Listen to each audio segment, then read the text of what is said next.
Item Number SCP-016 Object Class Keter Special Containment Procedures SCP-016 is to remain within the confines of a 5x5 meter room at all times, maintained at a temperature not to exceed 0 degrees Celsius. SCP-016 itself is to remain in a Petri dish in the containment cube at all times, unless directed otherwise by Level 4 or 05 personnel. Full documentation of experimentation with SCP-016 must be submitted before and after samples and duplicates of SCP-016 may be taken. Failure to follow these procedures will result in a termination or reassignment as D-Class personnel. Only authorized personnel may be permitted to obtain samples of and experiment with SCP-016 under BC-L5 containment conditions. If an outbreak does occur despite following the aforementioned procedures, Directive-based personnel are to implement a Code Sigma lockdown and containment plan. Infected personnel are to be terminated on-site by security forces wearing standard mission-oriented protective posture, anti-biological and anti-chemical equipment. Should the infection not be contained after 48 hours, the on-site nuclear device is to be detonated. Remaining personnel are not to be evacuated under any circumstances. SCP-016 has been shown to survive for up to 6 hours on hard surfaces and up to several minutes in air. High-intensity ultraviolet light and high concentrations of orthovalidite solution have been demonstrated to be effective in disinfecting non-organic surfaces. Description: SCP-016 is a blood-borne pathogen recovered from a mine worker in Blank who injured himself while working in a deep coal seam. Said wound became contaminated with coal dust from the mine, possibly infecting the worker with dormant spores. Over the next several days, SCP-016 proceeded to infect the remaining employees at the mining camp, as well as the CDC crisis team dispatched to deal with the epidemic. Foundation personnel then took over the investigation and terminated all effective personnel. Patient Zero was brought into captivity and the mine shaft was collapsed by an explosive device. SCP-016 has an incubation period ranging from 24 hours to 2 years, depending on the presence and number of other human hosts in the area. First symptoms resemble a common cold, including itchy eyes, runny nose, coughing, and bodily aches. Phase 2 begins in 48 hours and consists of a controlled form of hemorrhagic fever, as the organism causes a small amount of blood to become aspirated in the lungs, creating an aerosol effect. During Phase 3, the host crashes and bleeds out, bleeding profusely from every bodily orifice, including the nose, tear ducts, anus, skin pores, mouth, urethra, and in case of females, vagina. Blood pressure skyrockets during the final stage. Hosts have been observed projectile vomiting blood to distances over 5 meters. Should the host survive this near-total exsanguination, the pathogen will become dormant once more, returning to incubation phase. What distinguishes SCP-016 from other strains of hemorrhagic fever, such as Ebola and Marburg, is its unusual response to high stress. Should the subject undergo a high-stress situation, such as a life-threatening crisis, the organism will change its survival tactic from rapid reproduction to the rewriting of the host's DNA and stimulation of rapid cell division.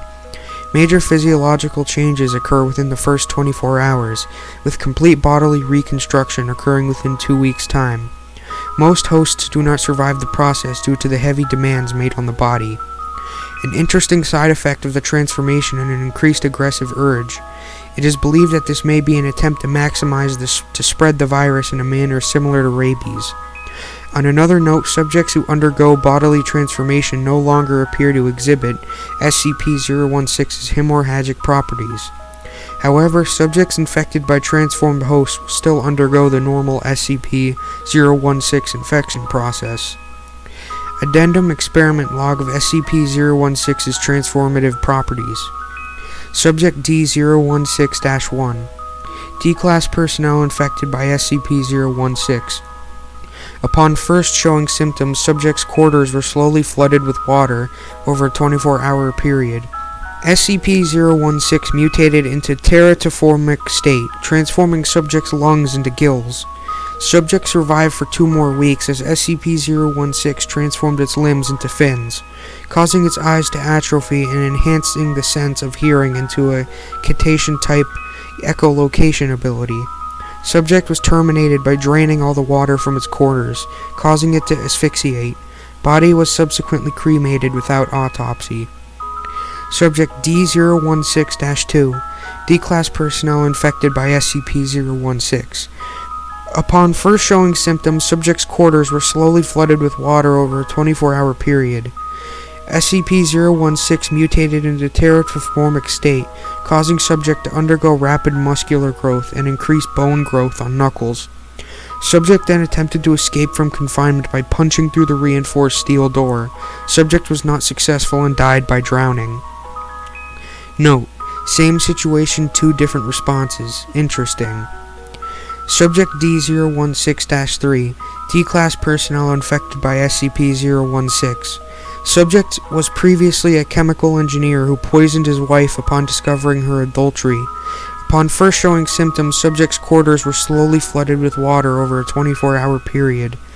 SCP-016 mutated into pterotomorphic state, causing subject to grow an unusual organ on his chest, consisting of a chamber and 2 separate tubes. Organ continued to take in water and swell in size, until Foundation personnel, realizing what SCP-016 may be attempting, terminated the subject by gunshot. Organ was found to contain several gas sacs filled with acetylene gas and oxygen. Subject D-016-4, D-Class personnel infected by SCP-016. Subject was told to concentrate on forming wings. No stress was applied. SCP-016 did not mutate into pterotomorphic state. Subject died of exsanguination during Phase 3. Subject D-016-5, D-Class personnel infected by SCP-016. Subject was told to concentrate on forming wings and placed in an acrylic box suspended 305 meters above a mine shaft. A timer was placed outside the box, which subject was told to indicate the time to release. SCP-016 mutated into pteromorphic state, causing subject to grow a tentacle-like organ on his left wrist, similar to a spider's spinnerets. Subject extended said organ through one of the box's air holes and extruded a strong, silk-like substance, which it then used to secure the box to the cable. Subject was terminated when the countdown reached 0 and the bomb detonated.